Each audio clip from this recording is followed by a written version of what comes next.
Estamos de volta para a Comissão Executiva. Vamos falar nesta segunda parte do nosso velho continente. António Gomes Mota, mais uma semana as notícias não são de facto animadoras. Mais um corte de rating em França. O Fundo de Estabilização Financeira adiou a emissão a 13 de uma penalização nos custos de financiamento. As notícias não são de facto boas. E o panorama macroeconómico é França regressa à recessão para o próximo ano. E qual dessas notícias é que... Por onde é que quer começar, António? Eu, por acaso, nem começava por nenhuma delas. Embora faria uma pequena nota interessante relativamente à descida do rating da França, que, ao contrário do que se poderia pensar, não criou nenhum impacto no mercado. Ou seja, era uma medida que há muitos mercados já antecipavam como inevitável e, portanto, desse ponto de vista, por aí não houve más notícias. O meu receio é outro, é que eu acho que se, entretanto, a situação na Europa não se desanuviar, provavelmente o grande problema da Europa em 2013 poderá ser a França. Mas sobre isso teremos tempo para conversar. Eu acho que o tema hoje em dia, porventura mais difícil e mais complicado e que vai centrar a atenção de todos os líderes europeus, um bocadinho deixando de lado o resto, é a discussão do orçamento de 2014. Há, de facto, uma enorme tensão à volta da discussão, porque temos, vamos dizer, 4 perspectivas diferentes. A da Comissão Europeia, que avançou com um orçamento que previa um crescimento ligeiramente acima da inflação em relação ao pacote dos 7 anos anteriores. Depois houve 2 reações muito negativas, uma liderada pela França e pela Alemanha, que queriam um corte em relação à proposta europeia de cerca de 100 mil milhões. Outra, já esperada e muito mais violenta, da Inglaterra, queria um corte de 200 mil milhões. Se a gente ora, o melhor é esquecer os 1.000 milhões, é falar só o número mais pequenininho, porque é mais simples. Entretanto, o presidente Van Rompuy apresentou uma proposta de compromisso, que era um corte de 80 mil milhões. Entretanto, outro presidente, porque hoje em dia na União Europeia, de facto, nós temos muitos presidentes, que é o primeiro-ministro cipriota, que é o que está com a presidência em exercício, faz outra proposta, enfim, de compromisso entre as duas, e eu acho que é a parte mais interessante. Como sabe, temos pela porta uma cimeira para discutir o orçamento, e o Sr. Van Rompuy disse uma afirmação muito interessante, que é: eles não vão sair daqui enquanto não resolver o problema. Está prevista para 2 dias, vão ficar mais o fim de semana, se for preciso, para resolver o problema. E qual é o problema mais sensível aqui? Para além de tudo isto significar, obviamente, perspectivas diferentes sobre o financiamento da Europa à Europa. O problema aqui é que qualquer país pode vetar o orçamento. É um dos tais casos ainda em que é necessária a unanimidade para se chegar à aprovação do orçamento. E, portanto, o meu receio é que nós tenhamos aí um problema muito, muito complicado. E o que eu acho, e agora é a nota que eu vejo sobre isto, o que eu acho mais, se quiser, mais deprimente, mas a vida é o que é que há uma discussão toda centrada à volta de valores, do que é que os países contribuem ou não contribuem, e não há discussão praticamente nenhuma sobre a alocação desses fundos. Porque essa é que é a questão fundamental. Deixa-me só dar um exemplo para ilustrar. Do conjunto das verbas em jogo, cerca de 38% estão destinadas à agricultura e à pesca. E eu daria agora o segundo elemento para a gente confrontar com o primeiro.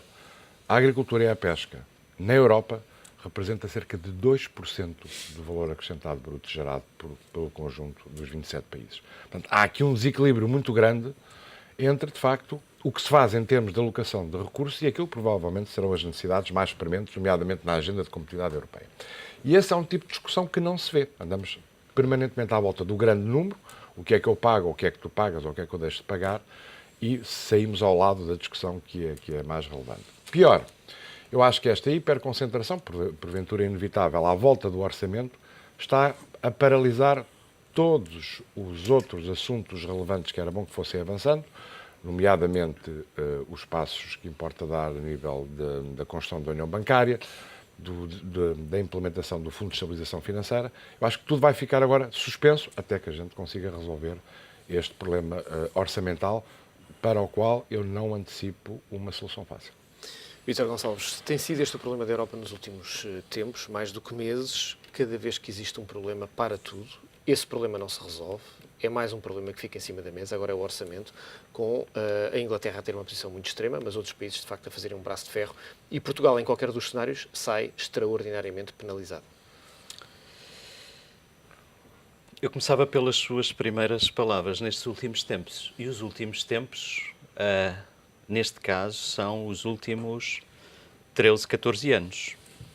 Chamava a atenção que existia um programa europeu anteriormente, na base da Declaração de Lisboa, do Tratado de Lisboa, que tinha como objetivo, e que foi um programa lançado no início da década de 2000, e que tinha como objetivo tornar a Europa o espaço mais competitivo do mundo até 2010. Já foi. Já foi. Eu, por acaso, participei, agora aqui um parênteses, eu participei na avaliação desse programa. Na altura presidi ao grupo de peritos que fez a avaliação da implementação desse programa a nível europeu, nos primeiros anos.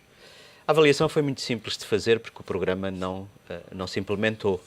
Isso é que são os bons trabalhos de avaliação, exatamente.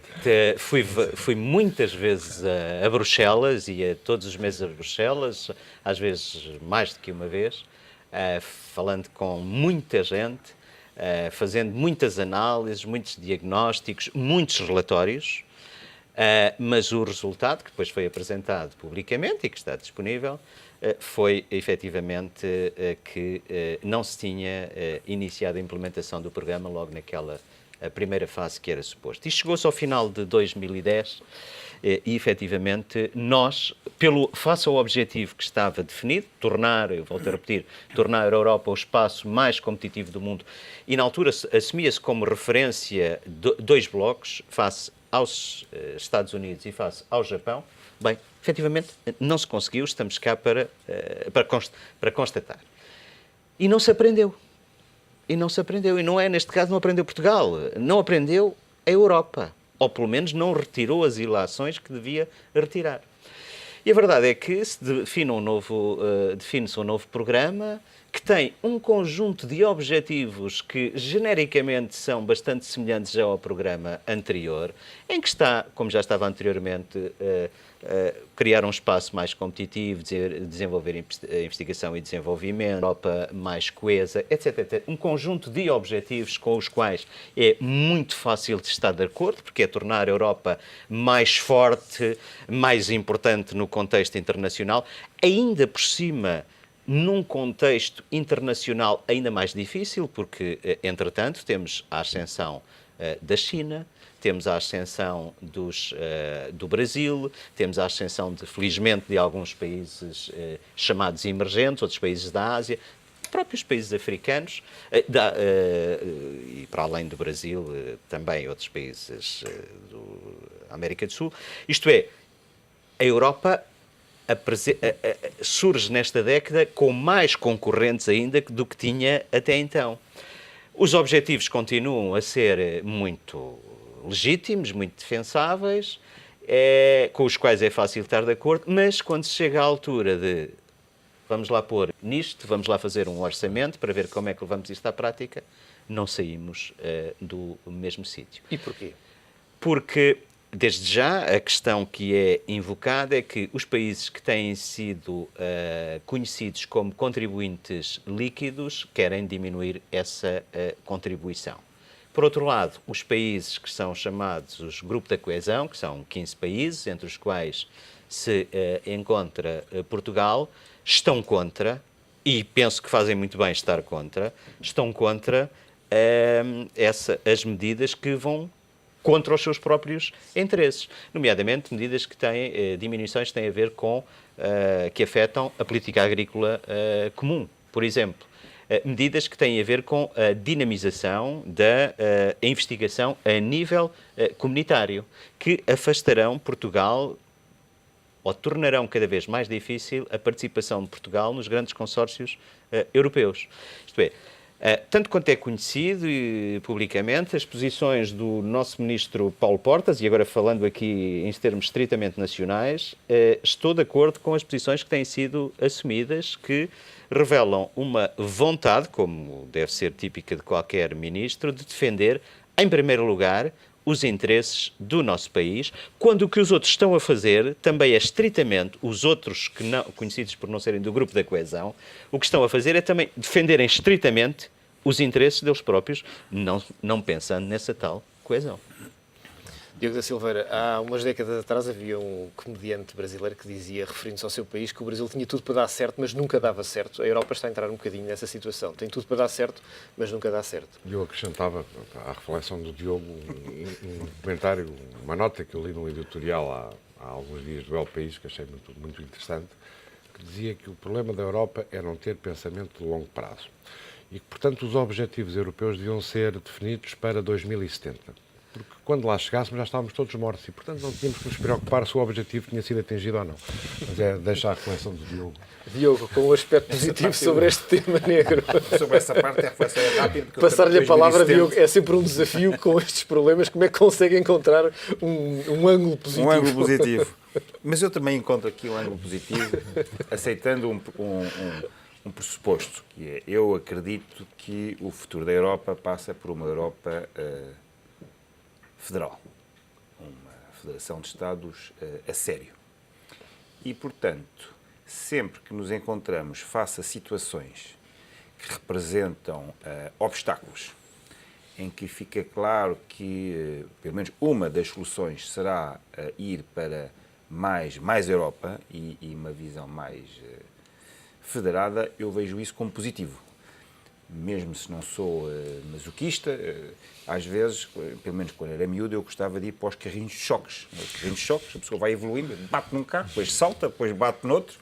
A Europa anda um pouco nisso e eu quero ver o lado positivo disso e acredito que realmente num momento, não podia haver um pior momento, que o momento que vive a Europa nesta altura, por todo o contexto económico, para voltar a um problema que é clássico e que tem de forma recorrente. Não é? Sempre que temos o tema do orçamento, em geral, como foi aqui dito pelo Vítor, os que são contribuidores tentam ter melhor contribuição, os outros tentam não perder os benefícios, depois temos o tema dos nossos amigos franceses, para quem a agricultura é muito importante e, portanto, tentam não perder esse peso.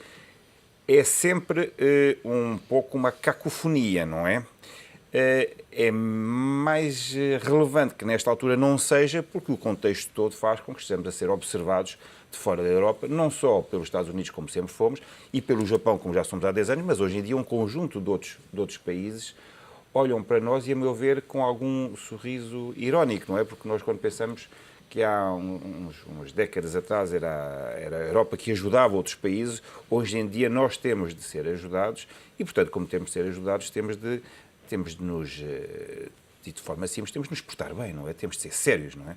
Não é sério este tipo de debate que existe entre os países europeus, que fazem parte da União, mas eu quero acreditar que isso vai ter como efeito colateral positivo pôr a nu que temos realmente de caminhar, como referiu também o António, nos temas de integração, que são, para além da integração política, a integração bancária, fiscal, portanto, vamos ver o lado positivo, mais um choque no carrinho da direita vai contribuir para que todos acreditem que temos de evoluir para uma visão mais federal. O problema dos carrinhos de choque é que depois é preciso colocar mais uma ficha. Por estes dias falta o dinheiro para comprar mais fichas na Europa. Põe-se a música, pelo menos. Alexandre, à medida que o tempo vai passando, há de facto um conjunto de países, os mais óbvios, a Rússia, a própria África do Sul, o Brasil, enfim, uma série de países, a China, mas há muitos países, a Malásia, a Birmânia, que estão a crescer brutalmente, uma base muito, enfim, baixa. Mas, de facto, a Europa, à medida que o tempo vai passando, está a afastar-se de uma forma vertiginosa de uma série de países. Há tempo para tanto pensamento, para tanta estratégia, para tanta discussão? Ou estamos, de facto, a esquecer-nos que o mundo está a andar a uma velocidade estonteante? Eu penso que não há tempo, não devia haver tempo. E, realmente, o problema é um problema muito de governo das instituições europeias. O que já resulta, aliás, das intervenções, não é? Como resulta daquilo que disse o Vítor, nós temos 27 interesses nacionais. Naquela reunião vão estar 27 interesses nacionais. Há alianças que vão sendo feitas em relação a cada interesse, mas repare o que é que são 27 interesses nacionais. E depois temos interesses fortíssimos das maiores potências da União Europeia, a Inglaterra, que não quer abdicar da correção da sua contribuição, a Alemanha e os contribuintes líquidos que querem diminuir a sua contribuição, e quem é que está a tentar impor um consenso? Enfim, um Estado, isto o António já disse isso há pouco, um Estado com a legitimidade, enfim, com o peso do Chipre. Isto não faz sentido, quer dizer, tem que se arranjar aqui outra forma de governo. Por outro lado, pensamos, todos os países vão para aquela reunião e têm estado nas negociações a pensar nos seus interesses nacionais, os 27 interesses nacionais. E quem é que pensa no interesse da União? Porque eu também defendo uma federação. Também acho que sim, mas quem é que pensa no interesse da União? E, no fundo, isto tem a ver com a questão que o António colocou no início. Não se pensa, nós já todos percebemos, e nestes debates acho que há um relativo consenso, de que têm que ser criados mecanismos comunitários para fazer face a desequilíbrios que resultam da União Monetária. Há situações, e vai haver outros no futuro, enfim, esperemos que a União Monetária se mantenha, e é preciso que existam meios financeiros comunitários para fazer face a estes desequilíbrios. Mas quando o orçamento comunitário está a ser reduzido, porque o que está em cima da mesa é a Inglaterra quer reduzir 200 mil milhões. A Alemanha não quer reduzir tanto, mas também quer reduzir. A Comissão, a Polónia e outros Estados querem reduzir menos. É isto que se está a discutir, não se está a discutir em aumentar. Que era aquilo que precisávamos. O que precisávamos era de aumentar. Para além de haver menos dinheiro, Alexandre, há também, o Alexandre tem a noção de que existe algum modelo de governação a prazo que possa unir a Europa em torno desse objetivo comum? Ou de facto não conseguem vislumbrar esse caminho até chegar a esse ponto? É difícil porque a Europa está presa a muitos compromissos históricos. A PAC é um compromisso histórico com a França, a correção da contribuição inglesa é um compromisso histórico com a Inglaterra, e isto tem que ser ultrapassado. A Inglaterra, enfim, nós não podemos esperar. Eu ontem vi, por exemplo, no jornal alemão, que se põe a possibilidade de se fazer um orçamento para 26 Estados. Que é uma coisa, porque a Inglaterra já ameaçou com o veto, há a regra da unanimidade. A Inglaterra, não esperemos nunca da Inglaterra nada de favorável à União Europeia, porque eles não são favoráveis, são céticos em relação à União Europeia. Agora, eu penso que realmente, eu notei a forma relativamente pouco firme com que o António utilizou a expressão presidente para falar do Van Rompuy. Alguém o vê como o presidente da União Europeia? Alguém o reconhece? Quer dizer, tem que se utilizar, criar realmente um presidente, mas alguém eventualmente vê os outros presidentes como presidentes das instituições onde estão, da Comissão Europeia, da União Europeia. Apesar de tudo, o presidente da Comissão Europeia, e não é aqui nenhum tipo de nacionalismo, acho que tem tido mais força, e não tem um papel fácil, não é? Porque a Comissão Europeia é a instituição tipicamente supranacional, tipicamente comunitária, mas tem tentado impor. Apesar de tudo, acho que sim. Mas a verdade é que há aqui um problema de governance, de governo. Quer dizer, a questão que o Rui me está a pôr é uma questão difícil, que é, então qual é que é o governo? Não é qual é que é o modelo? Enfim, acho que antes de pôr isso tem que dizer qual é que é o governo possível, mas tem que ser alguma coisa diferente desta. Esta é que não pode ser. Porque, no fundo, na prática, quem é que neste momento é o Presidente da União Europeia substancialmente? Quem é que as pessoas veem como sendo o Presidente da União Europeia? É a chanceler da República Federal da Alemanha. Que não pode ser, não é? António, o Diogo ia fazer uma nota. Ia dizer que faz, quanto a mim, todo o sentido a questão anterior que o Rui Pedro pôs, que é, nós estamos todos de acordo que é um tema de governo, mas antes de definir o governo mais adequado, é preciso responder à pergunta qual é a visão para a Europa, não é? Isto convém definir de futuro, como dizem os nossos irmãos, de cara ao futuro. Qual é a nossa visão? Porque em função dessa visão vai ser natural depois o tipo de governo que vamos querer ter. Mas essa visão única, quando digo única, não digo um ponto, digo uma mancha de pontos, não existe. Não existe, não. Mas eu não estou totalmente de acordo com isso, de que não existe. Existe. Não é partilhada. Não é partilhada. Porque se nós formos para, digamos, a Europa 2020, que é isso que estávamos o tal Europa 2020 que estávamos a falar há pouco, é uma visão partilhada. É uma visão que se pode servir de chapéu para o conjunto dos Estados. É uma visão que, face aos objetivos que são lá explicitados, os grandes objetivos, que é fácil a maior parte dos cidadãos europeus estarem de acordo. O problema é que, para construir levar à prática essa visão num horizonte, neste momento já não são 10 anos. E repare, isto quer dizer já alguma coisa. É que nós começámos a falar no Europa 2020, começou-se a falar em 2011, 2012, no início de 2011 em alguns países. Neste momento, nós estamos no final de 2012 e é que se fala alguma coisa em Portugal. Isto é, alguns aspectos já deviam estar a ser levados à prática e ainda estamos a debater. Agora, quando se põe a questão, agora, como é que isto se financia? Claro. A visão existe. O problema é para que levar uma visão à prática é necessário estarmos de acordo como é que ela é financiada. E essa é que é a questão central. E aí a questão da governação, obviamente, que é muito importante. E há um aspecto fundamental que algumas vezes se tem aqui falado. Onde é que está, até haver alguma entidade que tenha uma palavra a dizer nos próprios orçamentos nacionais, uma palavra a dizer no sentido de obrigar ao cumprimento de políticas a serem seguidas. Vai ser difícil. Mas vai começar a acontecer isso agora. Vai começar, vamos ver. Eu queria só dizer um aspecto prático em relação à questão que estavas. Eu, por exemplo, como cidadão português e europeu, por exemplo, eu fiz o projeto Erasmus, que é uma instituição europeia, um programa europeu. Eu gostava de ter a possibilidade de eleger um presidente da União Europeia. Participar numa eleição, votar em Portugal para... Acho que isso era uma coisa... legitimava mais. Legitimava. Alexandre, com este orçamento que está em discussão, Claro. com este orçamento, neste momento, o que se está a discutir, se for aprovado pela, digamos, os países que querem redução, por exemplo, o programa Erasmus, estima-se que tenha um corte substancial. O que é, por exemplo, para países como Portugal, Espanha e tal, que são mais periféricos, absolutamente danoso. E tem sido um veículo de integração europeia. E da aproximação dos próprios cidadãos. António, uma nota final. Acredita que esta mudança para um novo modelo de governação pode ser feita numa evolução na continuidade ou é preciso haver aqui uma ruptura para que... É preciso deitar o prédio abaixo para construir um novo? Ou acredita de facto que é possível remodelar, pintar as fachadas e ter um prédio mais bonito no final? A história da Europa, se nós tivermos memória dela, é sempre uma história de continuidade. E normalmente uma história de continuidade com alguns saltos, sempre que estamos encostados à parede. E eu acho que nós estamos a aproximar de um momento em que começamos a ficar todos no conjunto encostados à parede. E, portanto, tenho alguma expectativa que, de facto, ainda que com muita tensão, com muita confusão, com bastante angústia, nós, num espaço de um ano, conseguimos, a nível europeu, dar um salto do ponto de vista de uma melhor organização e funcionamento da Europa. Diogo, tanto otimista, conseguiu contagiar o António.